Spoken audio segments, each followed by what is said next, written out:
diversity of skill sets is what makes us strong as an Air Force. If we all thought and looked and did everything the exact same, I don't need very many people and we'd be good at one thing, and that's it. If we want to be good across the board in our mission set, which we are as the United States Air Force, we need the diversity of thought, the diversity of skill sets that comes with that. It makes common sense that we would have a bond that would be more than just being colleagues in a workforce. That's what separates us from outside the military service. That sense of community, that sense of belonging, that makes you just a little different than a regular American citizen. We build up this persona around us, this persona that says we can do it all, and we do it all. The nation has come to expect that we get it done, because we get it done. And we get it done at all costs, and unfortunately the cost that many of our airmen and their families have paid has been too great. I've known a number of people, both personally and professionally in my life, who, when faced with a setback, a tragedy, the death of a loved one, really struggled through the aftermath. And in some cases, they turned to drugs, alcohol. Oftentimes we get so embroiled in our own difficulties, and we are unable to see that other people have challenges as well. There's downsizing, there's sequestration, there's reduction of funds, there's constant change. Every one of us are going to go through the challenges of life, and they impact us at different times in our lives in very different ways. But some of these folks that are coming into the Air Force, very young adults, have very limited experience to find balance. When the comprehensive airman pillars get out of alignment or out of balance, what tends to happen is you start making judgments that aren't as effective as you are before. This is where I think we see today more than ever where our airmen start to isolate themselves. They start to disconnect from the community. They start to disconnect from the family because of all the demands and pressures and expectations. And that sense of hopelessness can set in.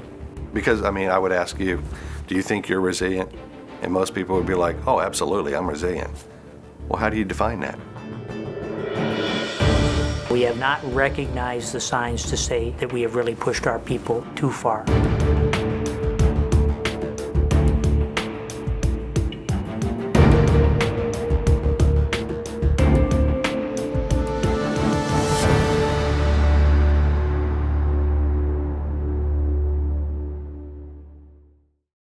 Comprehensive Airman Fitness is what that means really is the life skills and the pieces of life skills that help you find peace, that help you deal with any situation. Because as everybody knows, not every day is perfect.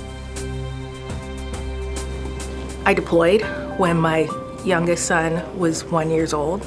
I missed his first birthday because I was at pre-deployment training. So that was very difficult. During that deployment, there were challenges. Individuals who were deployed with me, one individual became injured and had to redeploy, and another individual, their spouse, died unexpectedly.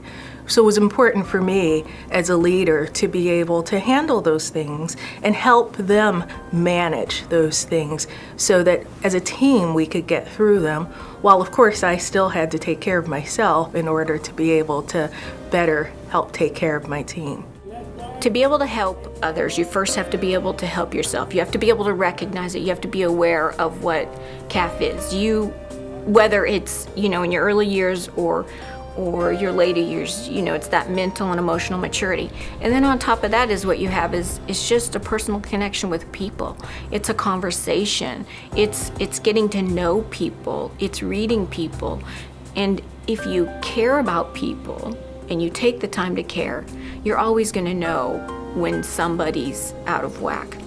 We in the Air Force will rise and fall first and foremost because of our people. So we have great technology, great platforms, but we are an Air Force of people. And so making sure that we have people who are resilient, who have an optimistic outlook on life, who can take on a challenge and can solve a problem and can lead others through a foggy, difficult period in life or in an operation in the Air Force. These are critical skills that we may have to make sure that we are building, that we are emphasizing at all times within our Air Force. The skill sets we give them now will pay dividends for their whole rest of their life. And resiliency is one of those skill sets that as you learn how to handle stressors in life, it stays with you forever. And for me, it's really finding that balance in your life to handle stress, because stress is in all of our lives.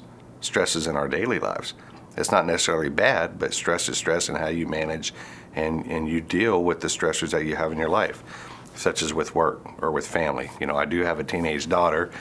I have a lot of stress in my life, but we work through it. I had prepared for years to become a diplomat. That was my dream. I wanted to work in the State Department. But when I came out of school and moved to Washington and rented my apartment and established myself and applied to the State Department, they did not select me to join the State Department.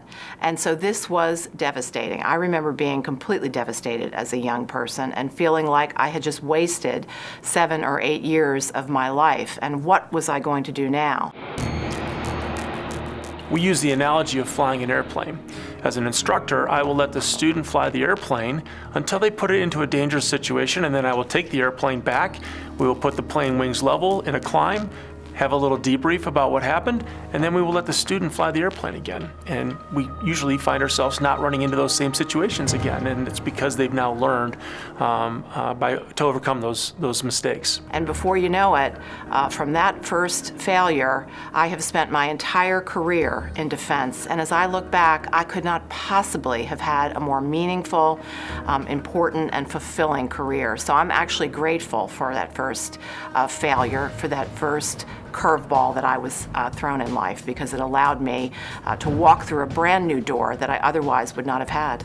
But the strength that we will garner from each other as a collective family, a team, will always propel us to where we need to be. And if every airman believes that, if we treat each other with the dignity, the respect, and we have that level of trust, we will get through every challenge. And I believe that is what has carried us through our challenges. Because we had great leaders that just took time with us, that taught us to be good humans, be good citizens, be good people, and care about the people around you. So it's a lifestyle, okay, is what we're talking about. It's not a program, it's a lifestyle, and making sure that your life is as good and as healthy as it possibly can be. I mean, there are lots of programs out there that can help feed and support the idea of resiliency for an airman, resiliency for our community, resiliency for our family members, and the different pillars in that.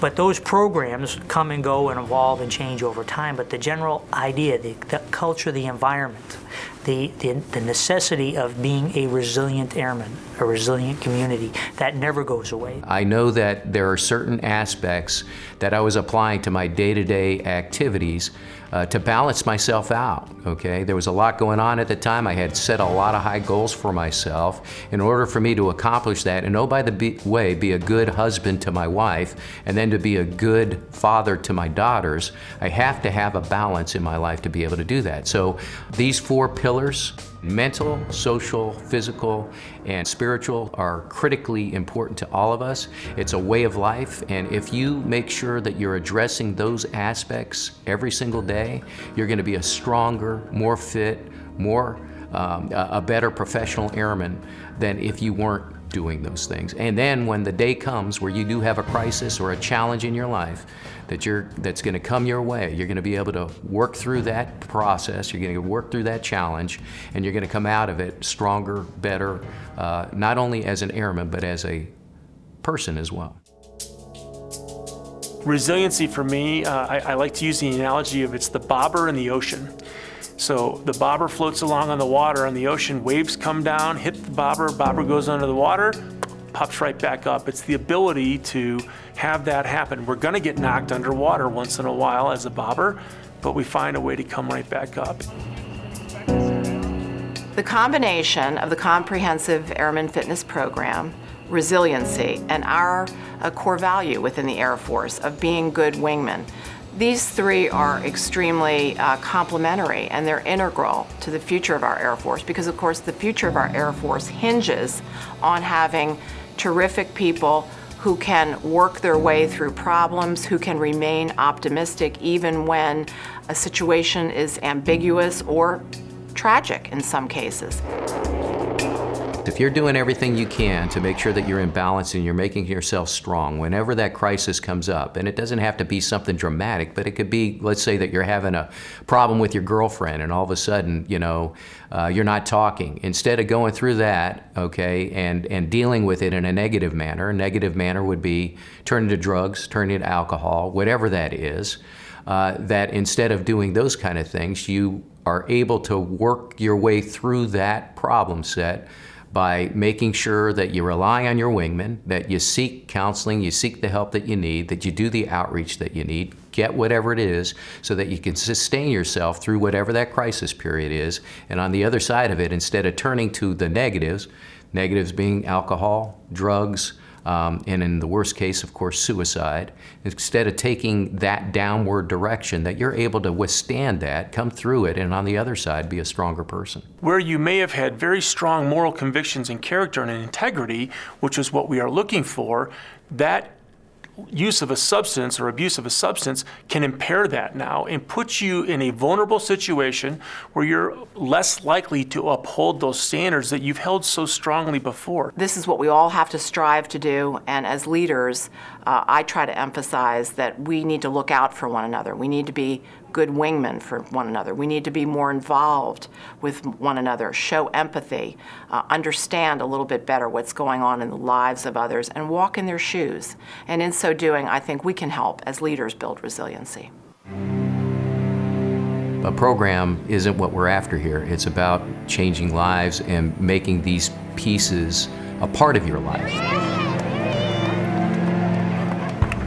Now it's even more important to have a strong sense of Air Force family culture than we've ever had in the past before. Being resilient helps us handle any of life's challenges, whether they're really minor, getting stuck in traffic, or all the way up to significant life changes, such as the loss of a family member or significant illness. The studies have shown that if you're in balance in those four areas, that you're going to be happier, you're going to be healthier, you're going to be able to withstand, challenging situations in your life. My dad's coming home. This challenge of separation, the challenges of missing kids events, the challenges of all that stuff, the challenges of when my own 5-year-old daughter would be 2 inches away from my face telling me I'm more important as I'm sitting there answering an email on a BlackBerry.